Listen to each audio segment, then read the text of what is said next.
चलिए स्टूडेंट, हमारे पास जो नेक्स्ट टॉपिक है एटॉमिक साइज के बाद, जिनका हमें ग्रुप पीरियड में ट्रेंड्स देखना है, उनके कुछ आपके पास क्वेश्चन देखने हैं। दैट इज आयोनाइजेशन एंथैल्पी यानी कि आयोनाइजेशन एनर्जी। क्या होता है, जैसे कि अपने पास ये न्यूक्लियस है, ये आपके पास सेल है, तो सबसे बाहर वाला इलेक्ट्रॉन यानी कि आउटर मोस्ट इलेक्ट्रॉन यानी कि जो सबसे कमज़ोर बंधा हुआ है यानी कि लूजली बाउंड इलेक्ट्रॉन है, सबसे आउटर मोस्ट इलेक्ट्रॉन को निकालने के लिए जितनी एनर्जी आपको लगानी पड़ेगी उसको आप आयोनाइजेशन एंथैल्पी बोलेंगे। यानी कि एनर्जी रिक्वायर्ड वो एनर्जी जो आपको रिक्वायर होगी, energy required to remove the outermost shell electron यानी कि लूजली बाउंड इलेक्ट्रॉन को निकालने के लिए जो एनर्जी चाहिए, दैट इज आयोनाइजेशन एंथैल्पी। अब अपने पास कोई एटम मान लो ए, उसका हमने एक इलेक्ट्रॉन यहाँ से निकाला, that will be A positive बन जाएगा, एक इलेक्ट्रॉन अपने पास लूज हो जाएगा। अगर अपने पास ए पॉजिटिव था, इसका एक और निकाल लेते हैं आपके पास, तो दो पॉजिटिव बन जाएगा। ऐसे करके आप निकाल सकते हैं। A2 पॉजिटिव का एक और निकाल लेते हैं, A3 पॉजिटिव प्लस 1 इलेक्ट्रॉन। देखो यहाँ से एक इलेक्ट्रॉन कम हो गया है, यानी कि अभी प्रोटॉन संख्या ज़्यादा है, प्रोटॉन ज़्यादा है यहाँ पे इलेक्ट्रॉन से, तो अट्रैक्शन ज़्यादा हो जाएगा। साइज छोटा, हमने साइज बड़े में बात पड़ी थी। अब के बार और पॉजिटिव हो गया, मतलब और छोटा साइज, ये और भी हो गया और छोटा साइज। तो छोटा साइज है मतलब ये न्यूक्लियस और बाहर वाले इलेक्ट्रॉन के बीच में अट्रैक्शन ज़्यादा हो गया। इसका मतलब अच्छा, इसको हम बोलते हैं आयोनाइजेशन एंथैल्पी फर्स्ट, इसको हम बोल देंगे आयोनाइजेशन एंथैल्पी सेकंड, इसको हम बोल देंगे आयोनाइजेशन एंथैल्पी थर्ड। रोमन में लिख सकते हैं ऐसे। तो इसका साइज सबसे छोटा है, सबसे छोटा मतलब प्रोटॉन न्यूक्लियस यानी कि प्रोटॉन मतलब न्यूक्लियस और आउटर मोस्ट इलेक्ट्रॉन में सबसे स्ट्रॉन्ग बॉन्ड आपके पास मिलेगा, तो इलेक्ट्रॉन निकालना मुश्किल हो जाएगा। तो हम बोल सकते हैं कि आई थर्ड जो है दैट विल बी मोर, उसके बाद आएगा सेकंड का नंबर और उसके बाद आएगा फर्स्ट का नंबर। यानी कि आप जैसे अंदर तक जाएंगे इलेक्ट्रॉन निकालना आपके लिए मुश्किल हो जाएगा। तो कॉमन बात है, ये वाला इलेक्ट्रॉन लूजली बाउंड है, ये बड़ा और ऐसा स्ट्रॉन्गली बाउंड है, ये सबसे स्ट्रॉन्गली बाउंड है। अच्छा, यही क्वेश्चन आपके पास अलग तरीके से पूछ सकता है कि एसपीडीएफ में आपसे पूछ सकता है कि भाई इन ऑर्डर बताओ आयोनाइजेशन एंथैल्पी का। तो आपको पता है ये न्यूक्लियस है, पहले एस की ऑर्बिटल आती है, फिर पी की आती है, फिर डी की आती है, फिर आपके पास एफ की ऑर्बिटल आएगी। इसका मतलब एस के इलेक्ट्रॉन निकालना सबसे मुश्किल है, यानी कि इसकी एंथैल्पी सबसे ज़्यादा है। पी के इलेक्ट्रॉन का इसके बाद डी, और सबसे कम आयोनाइजेशन एंथैल्पी लगेगी एफ वाले इलेक्ट्रॉन को निकालने में। तो एसपीडीएफ में एस को सबसे ज़्यादा इलेक्ट्रॉन निकालने में एनर्जी खर्च करनी पड़ेगी। ठीक है भाई।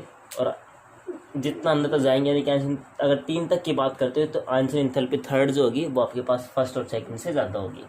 ठीक है, तो इन दोनों क्वेश्चनों से हमारे पास ये क्लियर हो गया कि जिसका साइज छोटा होगा उसकी आयोनाइजेशन एंथैल्पी ज़्यादा होगी, यानी कि साइज की इन्वर्सली प्रोपोर्शनल होगी। ठीक है भाई। और सेकंड बात ये देख लिया कि जो ऑर्बिटल नज़दीक है यानी जहाँ पे अट्रैक्शन ज़्यादा है, जैसे एस ऑर्बिटल आपके पास थी, यानी कि पेनिट्रेशन इफेक्ट बोल देते हैं, एस ऑर्बिटल से ज़्यादा पेनिट्रेशन इफेक्ट होता है। तो जहाँ पे जब पेनिट्रेशन इफेक्ट ज़्यादा होगा वहाँ पे भी आयोनाइजेशन एंथैल्पी ज़्यादा होगी।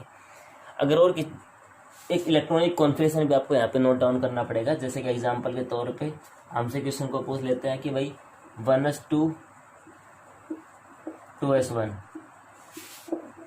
ये आपके पास कोई एलिमेंट है, और नेक्स्ट आपके पास 1s2।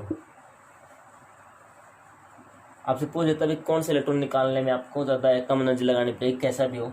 तो सिंपल सी बात अगर हम देखेंगे, इसके आउटर में एक इलेक्ट्रॉन है, इसके आउटर में 2 है, एस में 2 है, यानी कम्प्लीटली फील्ड यानी कि ज़्यादा स्टेबल, तो यहाँ से इलेक्ट्रॉन निकालना मुश्किल हो जाएगा। तो इलेक्ट्रॉनिक कॉन्फिगरेशन देखेंगे, ऐसे ही क्वेश्चन इसमें आ सकते हैं।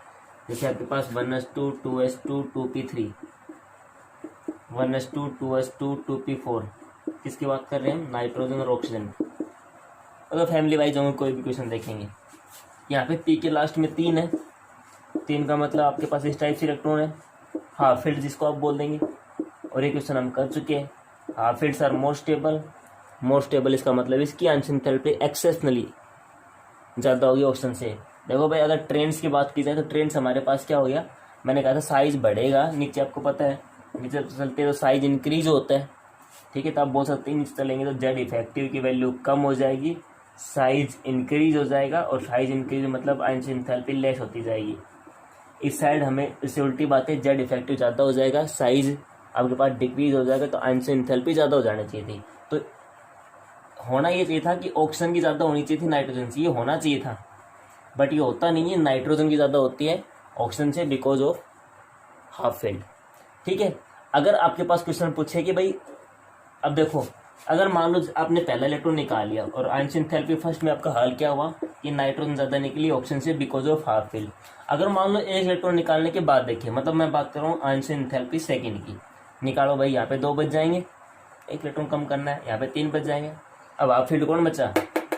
नीचे वाला, मतलब आयनिक एंथैल्पी अब किससे ज़्यादा होगी? ऑक्सीजन की। तो क्वेश्चन आ सकता है कि फर्स्ट आयनिक एंथैल्पी नाइट्रोजन ज़्यादा, सेकंड आयनिक एंथैल्पी ऑक्सीजन की ज़्यादा। इसका मतलब हम बोल सकते हैं कि फर्स्ट ग्रुप की आयनिक एंथैल्पी सबसे लोवेस्ट होगी साइज के हिसाब से, 17 ग्रुप की ज़्यादा होगी। अच्छा, एक अपने पास 18 ग्रुप भी है, नोबल गैसेस जिसको आप बोलते हैं, फुल्ली फिल्ड होता है आपके पास, सबसे ज़्यादा इनकी आयनिक एंथैल्पी बढ़ेगी क्योंकि फुल्ली फिल्ड इलेक्ट्रॉनिक कॉन्फिगरेशन, तो आपके पास इसकी आयनिक एंथैल्पी बहुत होगी। तो नियोन, आर्गन, क्रिप्टॉन जो है they have high ionic enthalpy because they are completely filled. ठीक है भाई, तो 18 ग्रुप कम्प्लीटली फिल्ड। 15 ग्रुप में आपके पास आते हैं नाइट्रोजन, फॉस्फोर, हाफ फील्ड वाले हैं, तो इनकी भी ज़्यादा होगी, हाफ फील्ड पे आर मोर स्टेबल। जबकि अगर हम बोरोन, एल्यूमिनियम और की बात करें, बोरोन की बात करें, एल्यूमिनियम की बात करें, पोटेशियम की बात करें, तो इनमें क्या हाल होता है, इनकी फर्स्ट आयनिक एंथैल्पी जो होती है वो कम होती है सेकंड आयनिक एंथैल्पी से। क्योंकि क्या होगा, आप कोई भी इलेक्ट्रॉनिक कॉन्फिगरेशन उठा के देखो, जैसे कि हम बोरोन उठा लेते हैं, 1s2 2s2 2p1, 5 नंबर पे आता है भाई, एक इलेक्ट्रॉन आराम से रिमूव कर ले, कोई दिक्कत नहीं है। इसके बाद क्या हो जाएगा, फुल्ली फील्ड बच गया तो इलेक्ट्रॉन निकालना मुश्किल हो जाएगा, सेकंड इसकी ज़्यादा होती है। तो आप इसको इलेक्ट्रॉनिक कॉन्फिगरेशन भी आपको देखना पड़ेगा।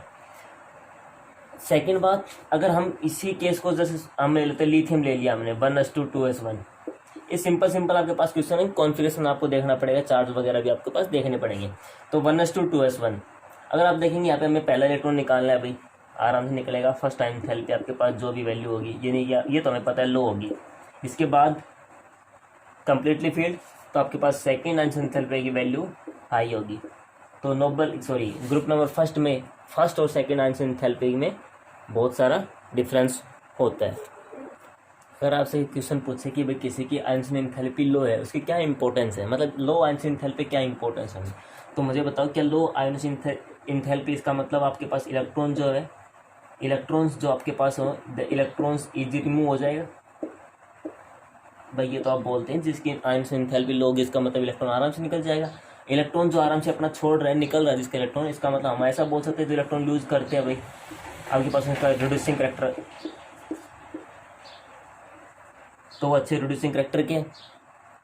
ठीक है भाई, तो ऑक्सीडाइजिंग रिड्यूसिंग एजेंट की डेफिनेशन आपने पढ़ी है। तो लॉस ऑफ इलेक्ट्रॉन करने वाले आपके पास ऑक्सीडाइजिंग एजेंट, रिड्यूसिंग एजेंट होते हैं, तो रिड्यूसिंग करैक्टर भी है। इलेक्ट्रॉन अगर लो से करे, इसका मतलब इनके पास बेसिक करैक्टर भी होगा।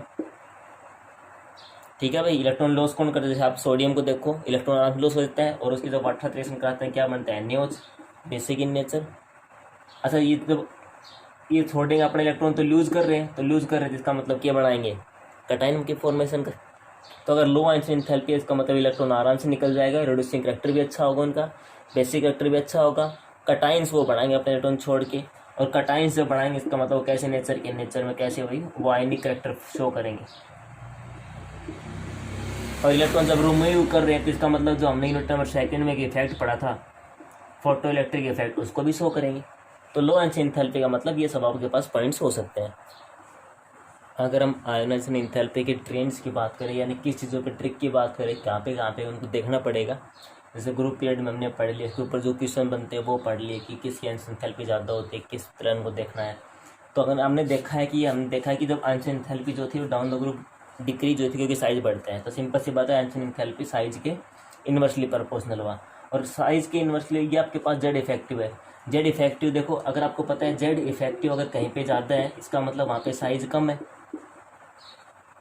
ठीक है भाई, जेड इफेक्टिव कहीं पे ज़्यादा है, इसका साइज कम है, इसका मतलब आयनिक एंथैल्पी ज़्यादा हो जाएगी। मतलब ये दोनों आपस में डायरेक्टली, पर ये भी ज़्यादा, ये भी ज़्यादा, ये तो दोनों डायरेक्टली प्रोपोर्शनल होते हैं। जेड इफेक्टिव के आपके पास डायरेक्टली प्रोपोर्शनल, साइज के इन्वर्सली प्रोपोर्शनल। थर्ड आपके पास थी स्टेबल इलेक्ट्रॉनिक कॉन्फिगरेशन के डायरेक्टली प्रोपोर्शनल होगा। ये हमने देखा है, जहाँ पे इलेक्ट्रॉनिक कॉन्फिगरेशन स्टेबल रहता है वहाँ पे आयनिक एंथैल्पी ज़्यादा होती है। जैसे हमने आर्गन नोबल गैसेज के केस में देखा था, नाइट्रोजन केस में ऑक्सीजन ज़्यादा हो गया था। Ionic enthalpy directly proportional to penetration power या पेनिट्रेशन इफेक्ट, ये हमने देखा था SPDF में, मैंने बताया था S का पेनिट्रेशन इफेक्ट ज़्यादा होता है P, D और F के बजाय, तो आपके पास वहाँ पे आयनिक एंथैल्पी S की ज़्यादा होगी क्योंकि वो न्यूक्लियस के ज़्यादा नज़दीक रहेंगे। फिर आपके पास लिखा है कि answer enthalpy screening effect of inner electrons पे इनवर्सली प्रोपोर्शनल करेगी। ये आपके पास न्यूक्लियस ही, आपके पास ऑर्बिटल है। अगर मान लो यहाँ भी इलेक्ट्रॉन है, यहाँ भी इलेक्ट्रॉन है, अब ये न्यूक्लियस है, ये आउटर इलेक्ट्रॉन की तरफ अट्रैक्शन महसूस करता है, ऑब्वियसली करेगा। अगर यहाँ पे इलेक्ट्रॉन की संख्या और भी ज़्यादा बढ़ जाती है, यानी कि ऑर्बिटल संख्या और भी ज़्यादा बढ़ जाती, तो ये इलेक्ट्रॉन ज़्यादा महसूस करते इसके बजाय, तो मतलब वो दूर चला जाता है। सिंपल आप बोल सकते हैं वहाँ का अट्रैक्शन थोड़ा कम हो गया तो आराम से इलेक्ट्रॉन रिमूव कर सकते हैं। तो ये सब आपके पास ट्रेंड्स रहेंगे इनके, कि हमें इनको कैसे इनको देखना है।